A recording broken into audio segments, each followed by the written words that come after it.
Have you ever stared into the eyes of death and watched it blink first?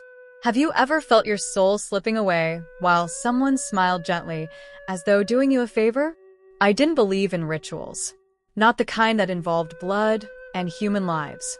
I believed in hard work, sweat, and maybe a little bit of luck. I believed in late nights and early mornings, in the power of prayer, and in the weight of silence when things went wrong. But I never believed that someone I once trusted, could tie my hands behind my back in the dead of night and chant over me like I was some goat about to be slaughtered. Yet there I was, bound, gagged, knees on bare earth, the smell of candle wax and dried blood mingling thickly in my nostrils. And him standing before me with a blade in one hand, a bowl in the other, and those eyes. Those unforgettable eyes. But let me take you back, not just to the night it all happened, but to the little moments that led me there. The quiet betrayals. The whispered signs I ignored. The handshakes that felt too tight. The laughter that didn't quite reach the eyes. My name is Efe. I was 26 when it happened.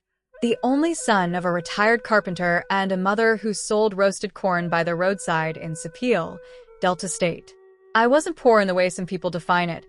We never went to bed hungry, but I understood what it meant to choose between paying school fees and buying new slippers.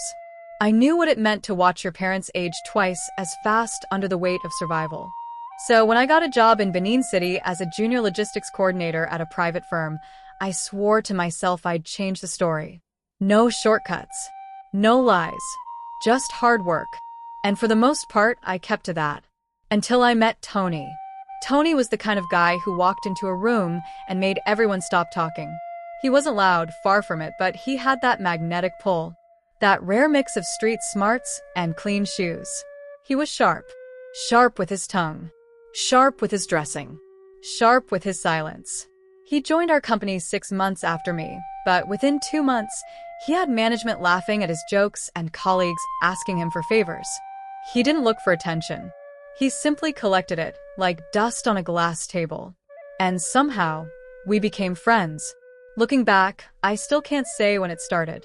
Maybe it was the day he helped me cover up a logistics error that could have gotten me suspended. Maybe it was the time he loaned me 30,000 naira without blinking. Or maybe it was those deep, late-night conversations we had in his car when I'd confess my fears about life, and he'd listen without judgment. Tony never pushed, you see. He just listened. Then he'd drop quiet gems like, F, money no day hide. E get smell. You go know when you close to am. And then he'd laugh. That small, strange laugh that never reached his eyes. I should have seen it. The signs. But trust is a dangerous thing. Once it's planted, it grows fast, even in poisoned soil. It started with an offer. I get something way go change your life, he said one Friday night. We were parked outside my apartment. The windows rolled down, breeze carrying the scent of rain and exhaust fumes. But you go need strong mind. I laughed. You want make I join Yahoo? He looked at me, long hard, then shook his head. This one clean. Legit. But you must open eye. He didn't give details, not that night. But over the next few weeks, he'd drop hints. He'd show me screenshots of transactions. Money way enter overnight. He even invited me to a meeting once at a lounge in GRA where I met 3 men who looked like CEOs and spoke like preachers. Your destiny day your hand, one of them had said. But your hands stay dirty with fear. Still, I pulled back. I told him I wasn't interested in any runs, that I wanted to grow the right way. And for a while, he let it be. But then the accident happened. My father fell off a ladder while fixing a neighbor's zinc roof. Broke his back in 2 places. The hospital bill was staggering. The doctor said he needed urgent surgery, or he could lose the ability to walk, maybe even die. My mother was already halfway mad with worry. I sold my phone, my generator, even took out a loan from work. Still, it wasn't enough. And like a spirit summoned in my moment of weakness, Tony showed up. He didn't say, I told you so. He just looked at me with those eyes, dark, steady, full of something I still can't name, and said, You ready now? I nodded. That was my first mistake. What followed next moved fast. He told me we'd take a trip just 2 nights to see someone. That I didn't have to do anything, just be present. That they would know what to do with my presence. I should have asked questions. But desperation is louder than reason. When you're drowning, even poison looks like water.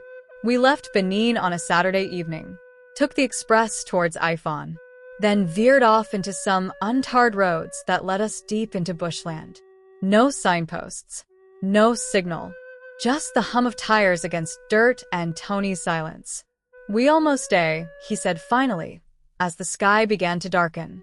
We arrived at a compound surrounded by a short fence made of bamboo. Inside, 3 mud huts formed a triangle. A small fire burned at the center. The air smelled thick, heavy, like something was rotting, but had grown used to it. "Just relax," he whispered as we stepped out. "Na small spiritual cleansing. Then your breakthrough go land." I wanted to turn back. My feet were already itching, my heart racing. But then I remembered my father's eyes in the hospital, begging for life. And I stayed. A woman came out to greet us. She was barefoot, her wrapper tied tight, her eyes sharp like broken glass. She didn't smile. She just beckoned. We followed her into the largest hut. The moment I stepped inside, something in me screamed. The walls were covered in strange symbols, drawn in what looked like charcoal and blood. A pot bubbled in the center, releasing a thick smoke that smelled like burnt hair and pepper soup. Animal skulls hung from the ceiling, swinging slowly, like they were breathing. "Sit," she said, pointing to a straw mat. I did. Tony stood beside her, arms crossed. She asked me questions. My name, my mother's name, what I wanted. I mumbled something about breakthrough, healing, blessings. She smiled then. And that smile broke something in me. She turned to Tony. "He no. Tony didn't flinch. "He no suppose no." Before I could react, 2 men came from behind and grabbed me. One tied a black cloth around my eyes. The other slapped something cold against my neck. A chain? I screamed, but the sound was swallowed by the walls. They dragged me to another room, sat me on the floor, tied my wrists, and then I heard it. The chanting, low at first, then louder, then sharp, then silence. The cloth came off, and I saw him, Tony, standing before me, half naked, his chest painted with something red. In his hands, a knife that gleamed in the candlelight. In the other hand, a calabash. But it was his eyes. Those eyes, cold, empty, focused, like I was already dead. I didn't speak. I couldn't. He stepped forward, raised the knife, and said the words I'll never forget. "Ife abeg no bex." Then he knelt, not before me, before the woman. And the moment he dropped the knife, the hut shook. Something had gone wrong, terribly wrong. But that's a story for the next chapter. Because not everyone who walks into a ritual compound walks out again. I did. But I'll never forget his eyes. It wasn't thunder. The ground beneath us shook in a deep, rhythmic pulse, not violent, but deliberate. Like the earth itself was waking from a long slumber and was not pleased by what it saw. My hands were still bound. My knees dug into the cold, clay floor. And though I couldn't see clearly beyond the flickering candlelight, I saw enough to know that something had gone horribly wrong. The woman, the one with the sharp eyes and voice like dry leaves, had risen to her feet.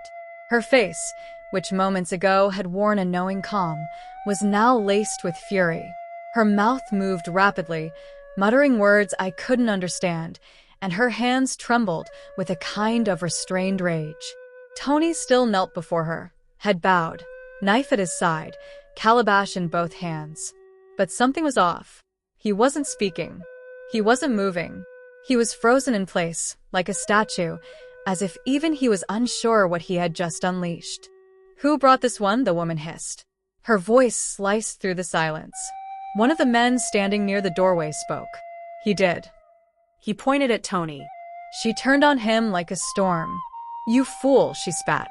"You brought one whose spirit is not clean. He is protected. He was marked before he even stepped in here." I didn't understand what she meant.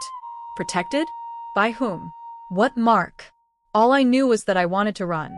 I wanted to tear through the walls of that place and feel fresh air again. But my limbs were useless, my wrists tightly bound behind my back, legs weak from fear. Then the chanting began again. But this time, it wasn't coming from the woman. It was coming from outside. Low. Male voices, rising and falling like waves. At first, I thought I was hallucinating. But then I heard footsteps, not just one or two, but several, surrounding the hut. Closing in. The woman's face shifted from rage to panic. Tony finally looked up. What's happening? The woman ignored him. She rushed to the doorway, flung open the curtain of beads, and peered into the darkness outside. What she saw made her step back. They are here, she whispered. The guardians. She turned to me, and for the first time, I saw something flicker in her eyes that hadn't been there before. Fear. She walked over, knelt in front of me, and touched my forehead with 2 fingers. You should not have come here, she said, almost softly. But your path is not yours alone. You carry something ancient. Then she rose. To bring balance, we must let him go. No. Tony's voice cracked through the room. You said I only needed to present him. You promised. I promised you nothing, she snapped. The spirits are not bound by your desperation. Tony surged to his feet, grabbing the knife. His chest heaved. Then I'll finish it myself. One of the guards stepped forward to block him. Drop it. But Tony's eyes had changed. They were no longer cold. They were wild now, desperate. His hands shook. I gave everything, he whispered. I sacrificed friends, family. I've waited for years. You said I would be great. And you will be, the woman said. But not through him. I watched as Tony turned, and for a second, a terrifying second, his eyes met mine. And in that moment, I didn't see a monster. I saw a man who was completely, irreversibly broken. The next few seconds blurred. Tony lunged. The knife was raised. But before he could reach me, the woman lifted her hand, and something unseen knocked him backward. Hard.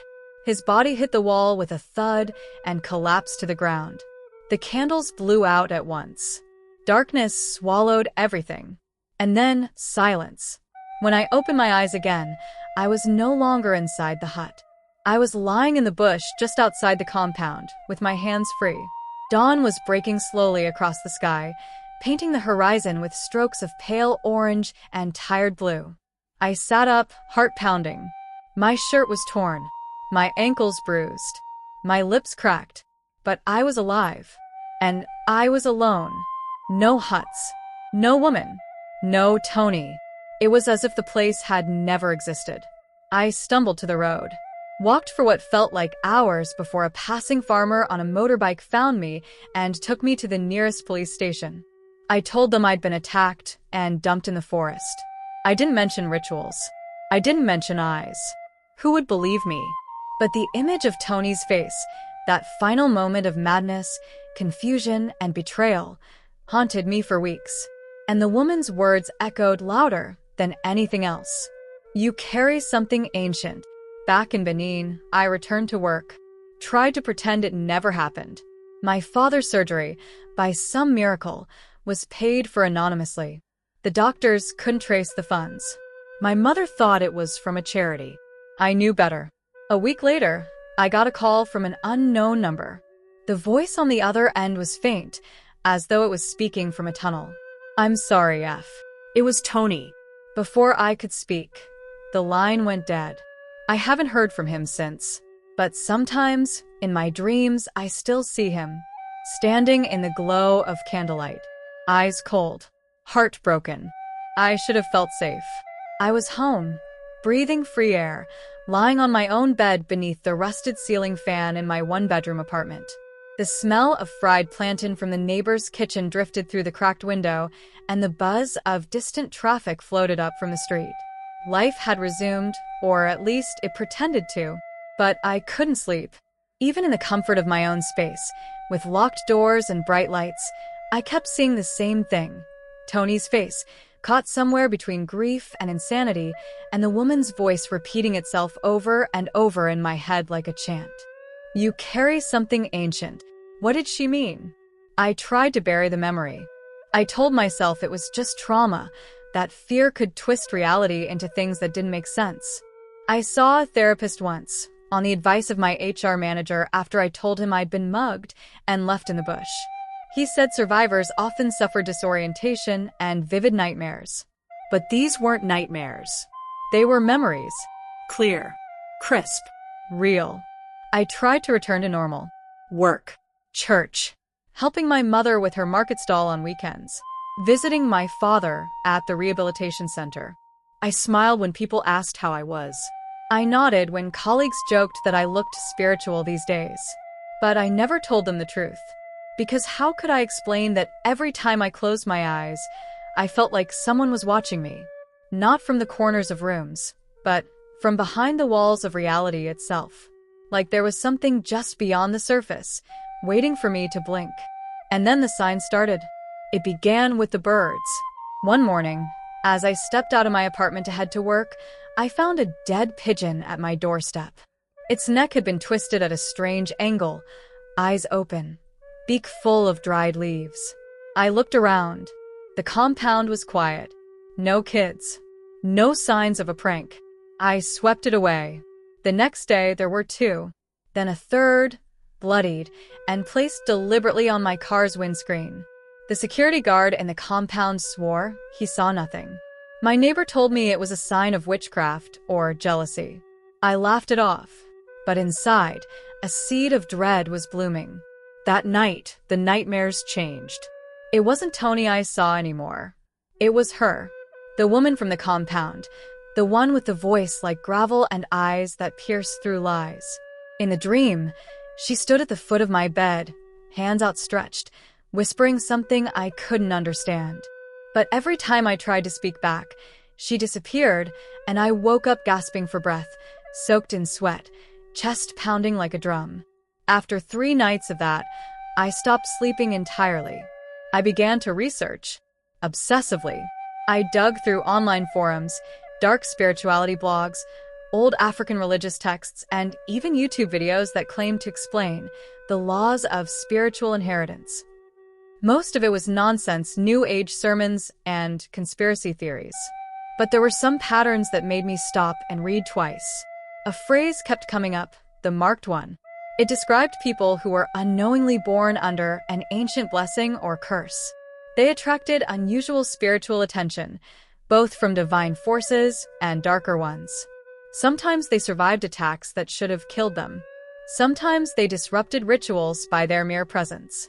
Often, they didn't even know who they were until something extreme happened, like being taken to a ritual ground and walking out alive. That thought chilled me to the bone. I needed answers. But where would I begin? Tony had vanished. His number no longer went through. I asked around at the office, and someone said he'd traveled for family reasons. His apartment was locked. His social media accounts had all been deleted. It was like he'd been wiped off the map. The only person who might have known anything was her. But that compound was gone. Unless someone else had been there before. I remembered the other men. The ones who stood silently near the doorway that night. Maybe one of them lived nearby. Maybe they were involved in something bigger than that one night. I took a chance. I returned to that road, the one that led into the bush near Ifon. I remembered landmarks. A broken signpost, a tall palm tree split by lightning, a stretch of red sand that felt hotter than the others. I drove there on a Sunday afternoon, telling no one. And to my surprise, I found something. Not the compound. That was gone. But a shrine. Small. Overgrown. Hidden behind thick grass. It looked abandoned. Moss clung to the carved stones. Dried feathers and bones littered the ground. A circle of burnt wood sat in the middle, blackened and silent. But it felt charged. Like it had not forgotten. I stepped closer, and that was when I heard the voice. You shouldn't be here. I turned. A man stood behind me, barefoot, dressed in a faded white tunic. His skin was dark, wrinkled, but his eyes, Clear, sharp, alive. I'm looking for someone, I said. No. You're looking for answers, he replied. But not all questions deserve them. I hesitated. Do you know what happened here? He walked past me and knelt beside the shrine, picked up a piece of chalk and began to trace something into the earth. This ground has tasted blood, he said, but it rejected yours. That makes you dangerous. Why? He looked up at me, as if studying something not on my face, but beneath it. Because you were claimed. By what? He didn't answer. Instead, he asked, Do you still see her? I froze. You dream of her, don't you? I nodded slowly. She's not haunting you, he said. She's trying to warn you. The bond was not broken. It was paused. What does that mean? It means, he said, standing to full height, that what they started is not finished. And unless you find your anchor, your true anchor, they will try again. My breath caught. Try what again? He looked at the sky, as if he were listening to something far away. Next time, they won't make the mistake of underestimating your spirit. Then, without another word, he turned and disappeared into the trees. I stood there for a long time. Then I walked back to my car, hands trembling. The shadows weren't done with me yet. Something or someone was waiting. And next time, they would not come with warnings. The man had disappeared into the thick forest before I could ask another question, leaving only the unsettling echo of his words lingering in my mind. What they started is not finished. I had no idea what he meant, but somehow I knew I didn't need to. The truth was already clear. There was something about me that made me a target. Something deeper than I could understand, and even deeper than Tony's obsession. I drove back to my apartment that day, my head spinning with more questions than answers. The shrine, the man, the strange feeling that had crept back into my bones, they were all tied together, but in ways that I was only beginning to grasp. But the terror I felt wasn't from the fear of the ritual itself. It wasn't the idea of some mystical force trying to claim me. It was the knowledge that I was no longer in control of my own fate. I was a piece on a board, but the players who controlled the game were far beyond my reach. Back in my apartment, I locked the doors and sank into the worn-out chair by my window, staring at the street below. The world outside seemed normal, people going about their business, cars driving past, children playing in the sun. But to me, it felt like a world that had shifted on its axis, as if I had been given a glimpse of something no one was supposed to see. The air felt too thin, too still. I tried to sleep, but every time I closed my eyes, I saw that woman's face. Her eyes, those cold, calculating eyes. I could still hear her voice, low and full of a cold certainty. You carry something ancient. I had to find out more. But how? The people who had been part of that ritual were either gone or silent, and the only clue I had was the mysterious man in the forest. He hadn't given me anything concrete, but his words, they hung in the air like a heavy fog, suffocating everything around me.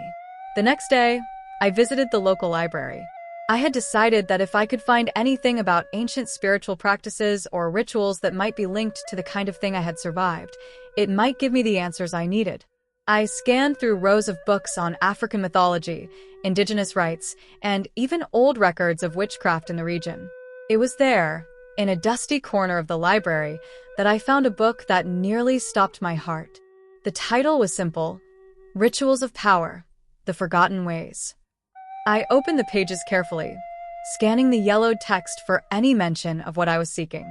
The book was dense, filled with obscure references to ancient spiritual practices, ceremonies of power, and offerings meant to appease forgotten gods.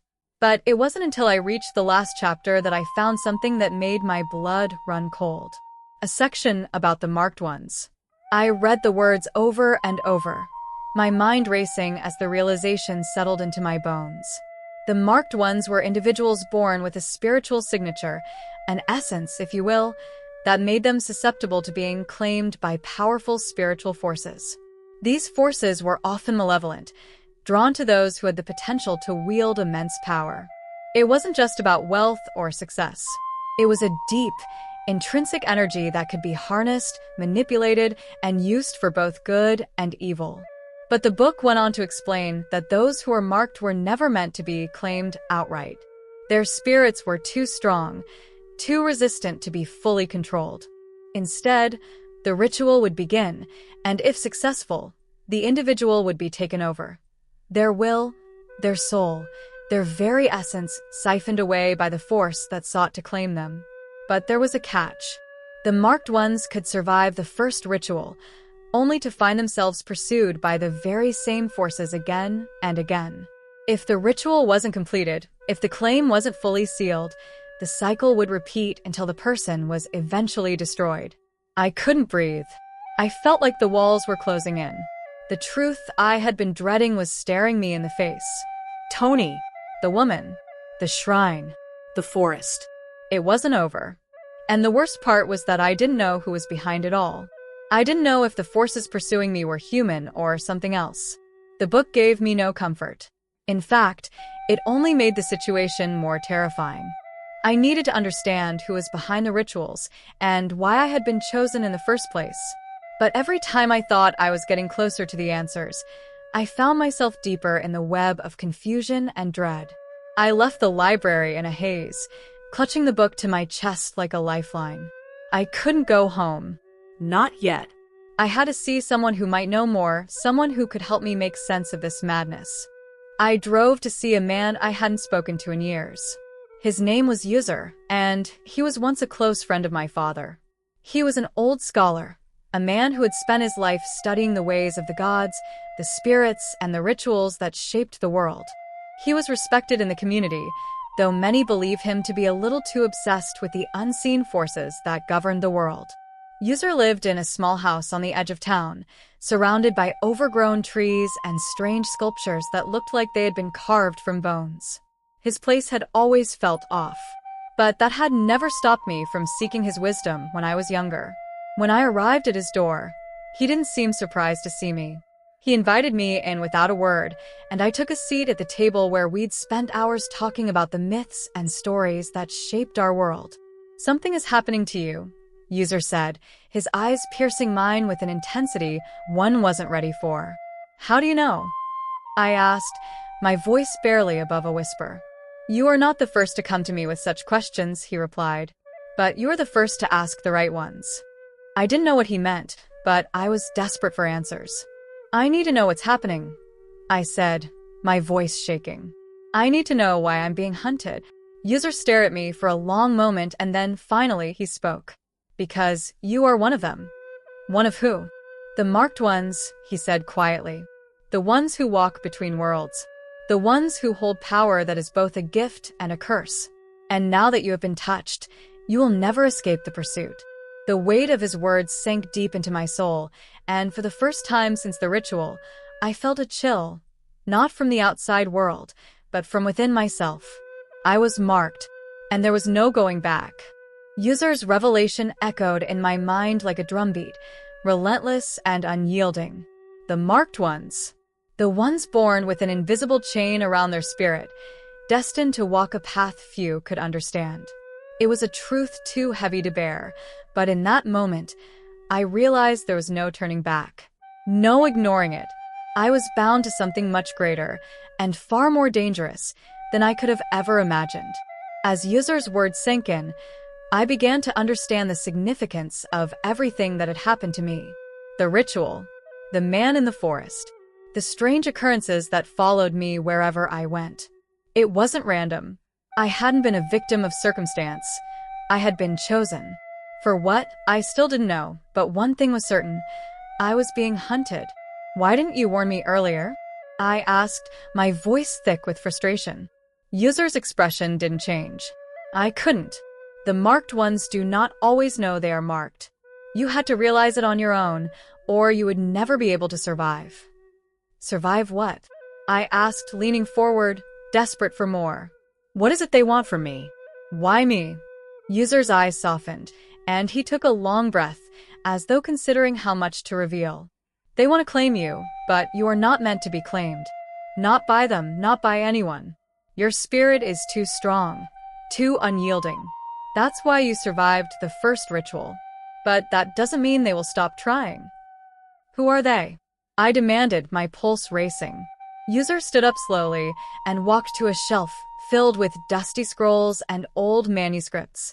His fingers brushed over them until he found what he was looking for, a thick, weathered book that looked as if it had been opened countless times. They are called the Ariwun, a sect older than any empire. They've been hunting the marked ones for centuries, drawing power from those they capture. They believe that by consuming the souls of the marked, they can transcend the physical world. They want to reach a plane of existence where time and death do not exist. I felt the ground beneath me shift. Ariwun, a name I had never heard before, but the fear in User's voice was enough to tell me that they were no mere myth, no simple boogeyman. These were ancient, powerful forces that had long been playing a game, one that I was now a part of. But why me? I repeated, more quietly this time. User turned and fixed me with a gaze that seemed to pierce through the very core of my being. Because you carry something they need. Not just power. Something older. Something they believe will make them immortal. I didn't understand what he meant. Immortality? There was no such thing. Not in this world. Not for anyone. But I could see the sincerity in User's eyes. He wasn't speaking metaphorically. He believed what he was saying. I don't know if I can fight them, I said, a sense of helplessness creeping into my voice. I've barely survived the first attempt. What happens if they come for me again? They will, User said, his voice calm, yet heavy with truth. But this time, you must be prepared. I looked at him, trying to make sense of everything he was saying. How? How can I prepare for something like this? First, he said, you must understand that you cannot do it alone. The Ariwun are too strong. They will never stop pursuing you unless you break their hold over you. You need to find your anchor. My anchor? I echoed, confused. Your anchor is someone or something that keeps you grounded, keeps you tied to the physical world. Without it, they can drag you into their domain, and you will be lost forever. I shuddered at the thought. And how do I find this anchor? You will know it when you see it, User replied. It could be a person, a place, an object, anything that connects you to the world you know. But once you find it, protect it with your life. The Ariwun will try to destroy it. I sat back in my chair, the weight of his words sinking in. I had no idea what my anchor was. I didn't even know where to start looking. But if User was right, if the Ariwun were as powerful as he claimed, then I had no time to waste. They would be coming for me again, and next time, I wasn't sure I would survive. Is there anything else I need to know? I asked, my voice tight with fear. User nodded. There is one more thing. You must not underestimate the man who tried to take you before. Tony, I asked, my heart skipping a beat. But he's gone. I haven't heard from him in days. User's eyes darkened. He's not gone. He's been taken. I felt a chill spread through my limbs. Taken? User's voice was grave. The Ariwun do not work alone. They use others to do their bidding. Tony was never your friend. Not in the way you thought. He was a tool, a pawn in their game. But he has already crossed over to their side. And now, he will be part of the force that comes after you. I couldn't breathe. My mind reeled at the thought. Tony, my so-called best friend, was part of this? But why would he? I trailed off. The question stuck in my throat. How could I have been so blind? Tony had been acting strangely, but I never imagined he could be involved in something like this. User shook his head, his expression sympathetic. The Ariwun prey on the weak, the desperate, the willing. They make promises of power, of wealth, of freedom from the burdens of the mortal world. Tony wanted more than what life could give him. And now, he has become one of them. I felt sick. Betrayal was one thing. This was something else entirely. Tony had been my closest friend, and now, he was one of the very forces that sought to destroy me. But I won't let them win, I whispered, the resolve hardening in my chest. I won't let them take me. User gave me a long, appraising look. Then you must act quickly. Time is running out. They will be coming for you soon. And this time, they won't make the same mistake. I stood up, my legs shaky but determined. I wasn't sure how I would find my anchor or how I would fight the Ariwun. But I knew one thing for sure. I wasn't going to let Tony or anyone else take me down without a fight. I had survived once. I would survive again. The night air was thick with a sense of inevitability. The storm that had been brewing inside me for weeks had now reached its peak, and the weight of everything I had learned sat heavy on my shoulders. I could feel the Ariwun closing in, their presence looming like a shadow in the corners of my mind. There was no turning back now. The final confrontation was approaching, and I had to face it, not as the frightened, confused person I once was, but as someone determined to break free. User had given me the tools I needed, but it was up to me to wield them. He had spoken of the anchor, the one thing that could keep me tethered to this world and shield me from the Ariwun's grasp. But I still didn't know what my anchor was. I didn't know what would save me. I only knew that I had to find it, and soon. I spent the next few days preparing myself, trying to piece together everything User had told me. I dug deeper into my past, trying to recall anything that might point to the object or person that could protect me. But the more I searched, the more elusive it became. The only person I could think of was Grace. She had been my closest confidant, the one person who had stood by me through everything. But how could I be sure that she was the one I needed? How could I trust anyone after what Tony had done? And then it hit me. Grace was more than just a friend. She was the one person who had always grounded me, who had always reminded me of what was real. In a world that had turned upside down, she was my constant. She was the anchor I had been searching for all along. I had to see her. I called her, my heart pounding in my chest. I needed her to understand, to believe me. I needed her help. But when she answered, her voice was distant, guarded, even. "Grace, I need to see you." "It's urgent," I said, trying to keep my voice steady. There was a long pause on the other end of the line, and then she spoke, her tone softer now. "Where are you?" "Meet me at the old church. The one on the hill," I said. "Please. You'll understand everything when you get here." When I arrived at the church, it was dark, the sky heavy with clouds that seemed to press down on the earth. The air was thick with tension, and every step I took felt like it was echoing in the emptiness. The building was abandoned, its windows boarded up, but I had always felt a strange connection to it. It had once been a place of solace for me, and now it was the only place I could think to go. I saw Grace standing at the entrance, her figure silhouetted against the dim light of the moon. She looked out of place here, but somehow it felt right.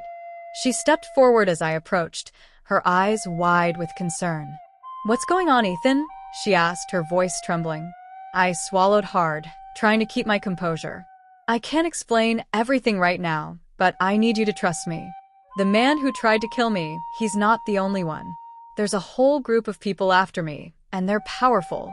They want to claim me, but I can't let that happen. I need your help." Grace's face softened, but she didn't speak for a moment. She was trying to process everything I had said, and I knew it sounded insane. But it was the truth. "I don't understand," she said quietly. "Why would anyone want to hurt you like that?" "I don't know," I said, my voice hoarse. "But they will keep coming until they get what they want. They'll stop at nothing." She stepped closer, her gaze never leaving mine. "What can I do?" I took a deep breath, the weight of the moment sinking in. "I need you to be my anchor. I need you to stay with me, to protect me from them. If we're together, they can't separate us." I know it sounds crazy, but I believe it's the only way. Grace hesitated for a moment, her eyes searching mine as if looking for any sign that I was lying. But I wasn't. She could see the fear in my eyes, the desperation. And then, slowly, she nodded. "I'll stay with you, Ethan, whatever it takes." I felt a wave of relief wash over me, but it was fleeting. The Ariwun were still out there, and Tony was still one of them. He would come for me, and when he did, I needed to be ready. We stayed at the church that night, keeping watch, waiting for something, anything, that would signal their arrival. But as the hours passed, I began to doubt myself. Was I just imagining things? Was I really being hunted? Or had I become so consumed by fear that I was seeing danger where there was none? It wasn't until the first light of dawn broke through the clouds that I knew. I could feel their presence, a cold, suffocating energy that seemed to press in on us from every direction. It was them. The Ariwun had arrived. I turned to Grace, my heart pounding. "Stay close," I whispered. "Don't let them separate us." She nodded, and we moved deeper into the church, where the walls seemed to close in around us. The air grew heavier, colder, and I could hear footsteps outside, slow, deliberate, like a predator closing in on its prey. And then there he was. Tony! I couldn't believe my eyes. He stood in the doorway, his face pale and gaunt, his eyes empty of any trace of the person I had once called my best friend. His expression was cold, lifeless, like a puppet whose strings had been pulled by forces beyond his control. "Tony?" I whispered, but my voice caught in my throat. He didn't respond. Instead, he stepped forward, his eyes fixed on me, unblinking, as if he were hunting me down. I wanted to run, to escape, but I knew that would be futile. The Ariwun were too strong. "Ethan." Tony's voice was low, hollow. "You should have stayed out of this. Now you'll join us, whether you want to or not."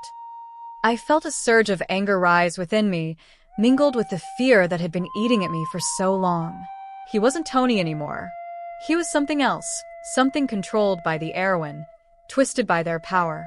"No," I said, my voice gaining strength. "I won't let you take me. Not now, not ever." For a moment, there was silence, a stillness that seemed to stretch for eternity. And then, in the blink of an eye, Tony lunged at me, his movements inhumanly fast. I barely had time to react. But Grace was there. She stepped forward, blocking his path with a determination I had never seen in her before. "Stay away from him," she shouted, her voice full of authority. Tony hesitated, his expression flickering with something, confusion maybe.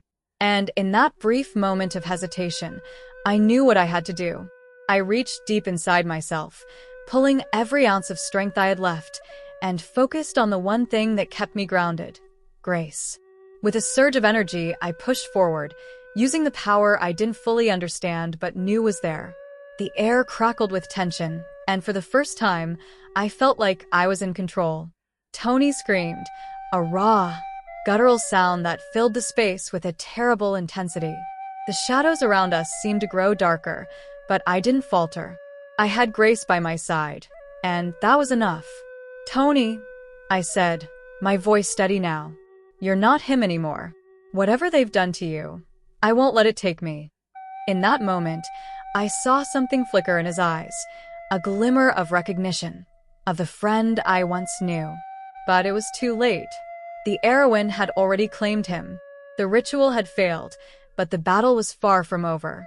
What would you do if the friend you trusted most suddenly looked at you like a stranger, like someone who wasn't even human anymore? Have you ever felt like something evil was hiding beneath the surface of a normal life, and you were the only one who could see it? If you uncovered a terrifying truth about someone close to you, would you confront it or run from it? What if nightmares started leaking into your reality and you couldn't wake up? Could someone's betrayal ever be forgiven if it nearly cost you your soul? If your only hope of surviving a spiritual attack was to hold on to one person, your anchor, who would that be? When you're face to face with the one who tried to destroy you, do you fight, forgive, or fall? If you've ever felt trapped by fear, betrayal, or forces you can't explain, this story is for you.